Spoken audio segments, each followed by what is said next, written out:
Hi అండి. ఇదిగోండి left, right 2 parts అయిపోయినాయి. ఇప్పుడు కింది భాగం వేస్తున్నాననమాట. థర్డ్ పార్ట్ అనమాట ఇది. థర్డ్ పార్ట్‌కి కలర్స్ ఎలాగ పెట్టుకోవాలనేది మీకు చూపిస్తున్నాను. దీంట్లో వచ్చేసి కలర్స్ ఆప్షన్ ఓకే చేసేసి 1 నుంచి 5 కలర్స్ ఉన్నాయి. మనకి ఏ కలర్ కావాలో ఆ కలర్ మీద నొక్కేసుకొని ప్రెస్ చేసుకొని డార్క్ అయితేనేమో బ్యాక్ సైడ్, లైట్ అయితేనేమో ఫ్రంట్ సైడ్కి మూవ్ చేసుకోవడం అనమాట. 5 కలర్స్ ఇలా అడ్జస్ట్ చేసుకోవాలి. ఓకేనా. దీన్ని బట్టి మనము థ్రెడ్స్ని మనకు ఐడియా ఉండిద్ది.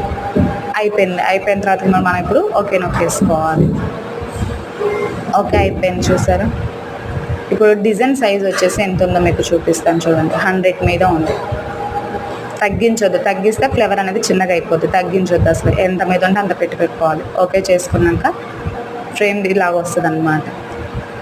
ఇప్పుడు ఫ్రేమ్ అనేది తీసేద్దాం.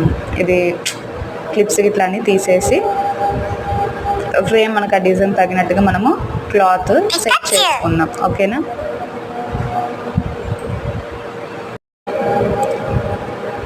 దీంట్లో కలర్ ఆప్షన్ గురించి చూపించాను కదా. నెక్స్ట్ దాంట్లో వచ్చేసి ఫ్రేమ్ ఫిట్టింగ్ మీకు ఆల్రెడీ చూపించాను కాబట్టి ఈ పార్ట్ అనేది ఎలా జాయిన్ చేసుకోవాలో నెక్స్ట్ దాంట్లో చూపిస్తాను. ఓకేనా.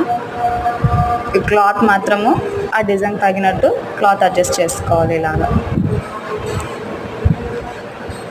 ఓకేనా. మనం ఎలా సేమ్ యాజ్ టీజ్గా అదే పాయింట్ మీద వచ్చేటట్టు సెట్ చేసుకోవాలి. నెక్స్ట్ వీడియోలో ఈ డిజైన్ ఎలా సెట్ చేసుకున్నాను అనేది మీతోటి షేర్ చేసుకుంటాను. Thank you.